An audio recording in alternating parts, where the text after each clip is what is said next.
Net की तैयारी की। नेट की तैयारी के लिए देखिए ना ही तो मैंने कोई कोचिंग लिया एंड ना ही मैंने मतलब मेरे पास कोई ऐसा सपोर्ट था, क्योंकि 3 का गैप काफ़ी बड़ा होता है। सो जितने भी मेरे कनेक्ट्स थे अपने प्रोफेसर्स से, जितने भी मेरे फ्रेंड सर्कल था, सो वो सारा उस टाइम पे मेरे पास नहीं था। सो समवेयर मुझे बिल्कुल स्टार्टिंग से स्टार्ट करना था।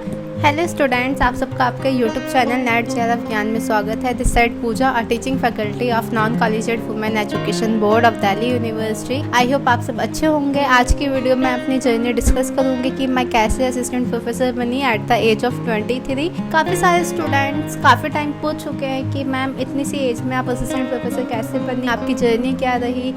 यूट्यूब पे भी काफ़ी कमेंट आते हैं एंड काफ़ी लोग शॉक्ड भी होते हैं। दिल्ली यूनिवर्सिटी में एज एन गेस्ट फैकल्टी पढ़ाते हैं।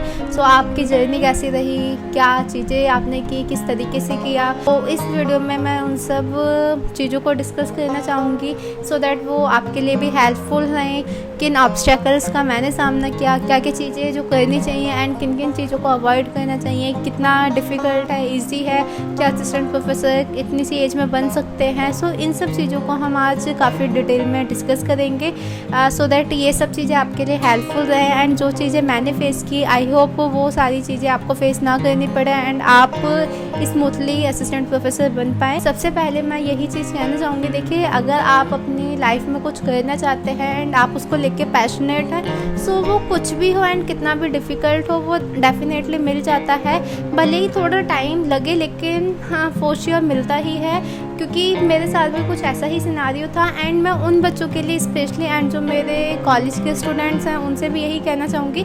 देखिए जो बच्चों को ये डाउट रहता है कि हम ओपन यूनिवर्सिटी से कर रहे हैं, हम रेगुलर नहीं जा पा रहे, कुछ भी सिनारियो हो सकता है, वो किसी पर्सन की अपनी चॉइस हो सकती है या फिर कुछ फाइनेंशियल होता है या फिर कुछ भी रीज़न हो सकता है, फैमिली सिनारियो ऐसा हो सकता है। सो वो कभी भी ऑब्स्टेकल नहीं बनती है। हाँ आपको उसके लिए थोड़ा सा स्ट्रगल ज़्यादा करना पड़ेगा, लेकिन अगर आप कुछ करना चाहते हैं एंड आप रियल में उसको लेके पैशनेट है तो वो डेफिनेटली हेल्पफुल रहेगा आपका।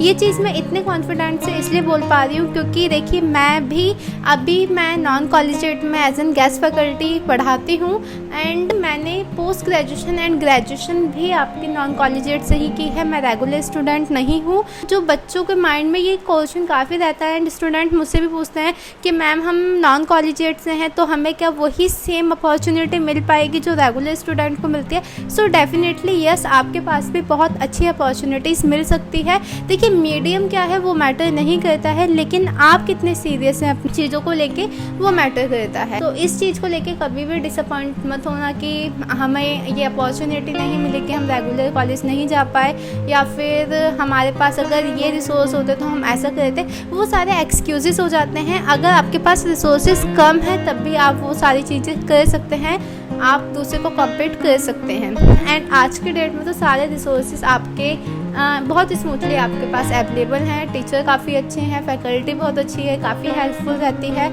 एंड अंडरस्टैंडिंग है मेन चीज़। देखिए अगर मैं अपनी जर्नी बताऊँ, मैंने जो ग्रेजुएशन किया है वो नॉन कॉलेजिएट से की है, हंसराज कॉलेज से एंड पोस्ट ग्रेजुएशन भी मेरी नॉन कॉलेजिएट से ही हुई है पॉलिटिकल साइंस में। एंड जब मैं पोस्ट ग्रेजुएशन कर रही थी तो उस टाइम पे कुछ फाइनेंशियल रीज़न की वजह से मुझे उसके साथ साथ जॉब भी करना पड़ा। तो उस टाइम पे मैंने जॉब भी की है। मैंने HDFC bank, Kotak Mahindra bank में भी काम किया है। HDFC बैंक में मैं यूनिवर्सल फंड बैंकर थी एंड कोटक महिंद्रा बैंक में असिस्टेंट मैनेजर की पोस्ट पर मैंने काम किया है एंड सैलरी पैकेज की भी बात किया जाए तो काफ़ी ठीक ठाक था, लेकिन जो मेरा पैशन था वो मिसिंग था। सो एक सर्टेन टाइम ऑफ जॉब करने के बाद मुझे रियलाइज़ हुआ कि नहीं, मुझे इस लाइन में नहीं रहना है, इसमें मुझे अपना फ्यूचर नहीं देखना है। हाँ ठीक है, कुछ टाइम के लिए मुझे रिक्वायरमेंट थी सो मैंने किया, बट इस पे मैं अपना फ्यूचर रिलाई नहीं कर सकती। सो मैंने 2022 में वहाँ से जॉब छोड़ी एंड स्टाफ भी काफ़ी अच्छा था वहाँ को, उन्होंने काफ़ी कोऑपरेट भी किया मुझे। वहाँ से मैंने जॉब छोड़ के दैन मैंने नेट की तैयारी की। नेट की तैयारी के लिए देखिए ना ही तो मैंने कोई कोचिंग लिया एंड ना ही मैंने मतलब मेरे पास कोई ऐसा सपोर्ट था, क्योंकि 3 साल का गैप काफ़ी बड़ा होता है। सो जितने भी मेरे कनेक्ट्स थे अपने प्रोफेसर्स से, जितने भी मेरे फ्रेंड सर्कल था, सो वो सारा उस टाइम पे मेरे पास नहीं था। सो समवेयर मुझे बिल्कुल स्टार्टिंग से स्टार्ट करना था, बट हाँ कॉन्फिडेंट था कि अगर मैं अपना इनपुट दूंगी तो डेफिनेटली आउटपुट आएगा। सो मुझे ये एक्सपेक्टेशन नहीं थी कि जो आउटपुट है वो इतना जल्दी आ जाएगा। सो उस टाइम पे जो मैंने जॉब जॉब छोड़ी थी वो मई 2022 में छोड़ी थी एंड उस टाइम पे जो एग्ज़ाम हुआ था वो आपका अगस्त में ही हुआ था। तो उस टाइम पे मैंने अपनी सेल्फ स्टडी से जितना भी मेरा पोस्ट ग्रेजुएशन का मटेरियल था PYQ को सॉल्व करके, कुछ यूट्यूब की हेल्प से, कुछ गूगल की हेल्प से एंड जो मेरी बुक्स थी, क्योंकि मैंने जो बेसिक बुक्स हैं पहले से ही पढ़ी हुई थी, सो मेरा कॉन्सेप्ट समवेयर क्लियर था। उनकी हेल्प से मेरी अगस्त 2022 वाला नेट क्वालिफाई हो गया था, वो भी काफ़ी अच्छी परसेंटेज से। उस टाइम पे मेरा जो रिज़ल्ट गया था वो परसेंटाइल में गया था एंड मेरी जो परसेंटाइल बनी थी 98.57 परसेंटाइल बनी थी जनरल कैटेगरी से एंड मेरा नेट क्वालिफाई हो पाया था एंड बहुत ही नियर बाय मैं JRF से रह गई थी। लेकिन मुझे JRF क्वालिफाई करना था क्योंकि देखिए मेरा जो पैशन था वो मुझे असिस्टेंट प्रोफेसर तो बनना ही है, लेकिन मुझे रिसर्च करना था। इस एज में मतलब अपने पैरों पे स्टैंड, क्योंकि इतने टाइम से मैं जॉब कर रही थी, अपने पैरों पे स्टैंड थी, फैमिली से हेल्प नहीं ले रही थी। सो मेरा यही था कि मुझे JRF करके मैं अब जो अपनी स्टडी करूँ PhD की, सो उसके लिए मुझे किसी से हेल्प ना लेनी पड़े, मेरी स्कॉलरशिप ही आए जिससे मैं अपने अच्छे से PhD कर पाऊँ। सो उस टाइम पे नेट क्वालिफाइड हुआ। मुझे रेगुलर टीचिंग नहीं करनी थी असिस्टेंट प्रोफेसर के लिए क्योंकि मुझे PhD में एनरोल होना था, इसलिए जो एडहॉक के फॉर्म निकलते हैं दिल्ली यूनिवर्सिटी के, तो मैंने 2023 में फॉर्म निकले, उन फॉर्म को फिल किया। नॉन कॉलेजिएट का भी मैंने फॉर्म फिल किया कि नॉन कॉलेजिएट में, क्योंकि देखिए रेगुलर टीचिंग अगर करेंगे सो समवेयर या तो आप वहीं रह सकते हैं, दोनों जगह आप अपना इनपुट नहीं दे पाएंगे। तो इसलिए मैंने जो आपके नॉन कॉलेजिएट हैं उसमें NC वेब में एंड सोल में पढ़ाना ज़्यादा प्रेफर किया, क्योंकि वहाँ पे मैं अपने स्टडी को एंड PhD के लिए टाइम निकाल सकती हूँ। वहीं रेगुलर टीचिंग में मैं नहीं निकाल पाऊँगी क्योंकि दोनों चीज़ को मैनेज करना पॉसिबल नहीं है एंड परमानेंट जॉब के साथ PhD की स्कॉलरशिप भी नहीं मिलती है, JRF की स्कॉलरशिप नहीं मिलती है। इसलिए जो मेरा मेन फोकस था वो यही था कि मेरी PhD के लिए मुझे JRF क्वालिफाई करना है एंड दिल्ली यूनिवर्सिटी में सोल और NC वेब में टीचिंग करनी है, सो दैट कि मैं अपना मतलब जो भी मेरे खर्चे हैं उसके लिए मुझे किसी पे डिपेंड ना होना पड़े, मैं अपना इंडिपेंडेंट रह सकूं। 2023 में फॉर्म फिलअप किया एंड तब मुझे नॉन कॉलेजिएट से पढ़ाने की अपॉर्चुनिटी मिली। वो एक्सपीरियंस भी काफ़ी अच्छा है। अगर आप देखिए ये मेरी अपनी पर्सनल चॉइस थी कि मुझे रेगुलर टीचिंग में नहीं जाना है, अदरवाइज़ नेट के बाद आपके पास काफ़ी सारे परमानेंट जॉब के भी ऑप्शन आते हैं, एग्ज़ाम बेसिस पे भी होते हैं, इंटरव्यू बेसिस पे भी होते हैं। अगर आप मतलब PhD में अभी नहीं एनरोल होना चाहते या अभी आप टीचिंग में जाना चाहते हैं, सो देखिए काफ़ी सारी प्राइवेट यूनिवर्सिटी भी हैं, आप वहाँ भी अप्लाई कर सकते हैं। उसके लिए आप देखिए लिंक्डइन काफ़ी अच्छा प्लेटफॉर्म है, वहाँ पे आप सर्च कर सकते हैं। इवन जो मैंने बैंकिंग में जॉब की थी वो भी लिंक्डइन के थ्रू ही की थी, सो वो ट्रस्टेबल है। अगर आप नेट क्वालिफाइड है एंड अगर आप PhD ना करके असिस्टेंट प्रोफेसर बनना चाहते हैं, मतलब उन सब का अपना पर्सनल रीज़न होता है कि वो क्या करना चाहते क्या नहीं करना चाहते। तो मेरा जो पर्सनल था कि मुझे फुल टाइम अभी नहीं जाना है, अभी मुझे पार्ट टाइम वो लेके देन PhD परस्यू करना है। लेकिन अगर आप परमानेंट जॉब या फिर परमानेंट अभी नहीं मिल रही है तो गेस्ट फैकल्टी पे भी आप कर सकते हैं, उसका भी पे ऑफ काफ़ी अच्छा होता है। वो नंबर ऑफ़ क्लास पे मैटर करता है कि आपको कितनी असाइन होती हैं।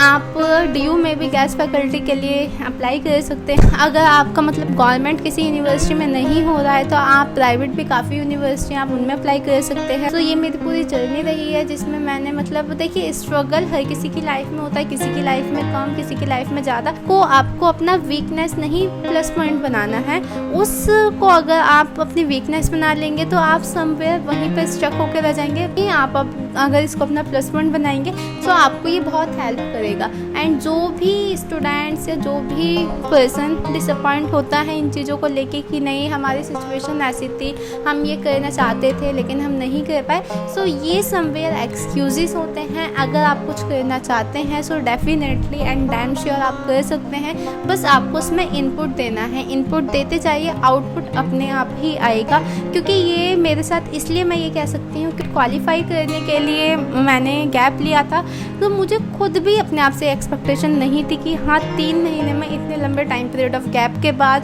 बिना किसी गाइडेंस के, बिना किसी कोचिंग के, अपनी सेल्फ स्टडी से मैं कर सकती हूँ। तो समवेयर ये एक अचीवमेंट ही है। काफ़ी सारे स्टूडेंट्स हैं जो शॉक्ड होते हैं कि आप इस एज में कॉलेज में पढ़ा रही हैं, एंड काफ़ी सारे बच्चे अलग अलग टाइप के क्वेश्चन पूछते हैं। सो इसलिए मैंने सोचा कि मैं एक वीडियो ही बना दूं सो दैट उनके लिए हेल्पफुल रहे। एंड अगर आपको किसी भी टाइप के कोई भी गाइडेंस की रिक्वायरमेंट हो तो आप मुझे कमेंट कर सकते हैं। मैं बिल्कुल ट्राई करूँगी कि मैं आपकी हेल्प कर पाऊँ जितना भी मेरे लिए पॉसिबल होगा। अगर आप कुछ भी करना चाहते हैं इस लाइन में, जो सबसे ज़्यादा इम्पोर्टेंट मुझे लगा है वो आपकी एक तो नॉलेज। देखिए, आप किसी भी बैकग्राउंड से हों, कहीं से भी आपने अपनी ग्रेजुएशन की हो, पोस्ट ग्रेजुएशन की हो, मैटर नहीं करता।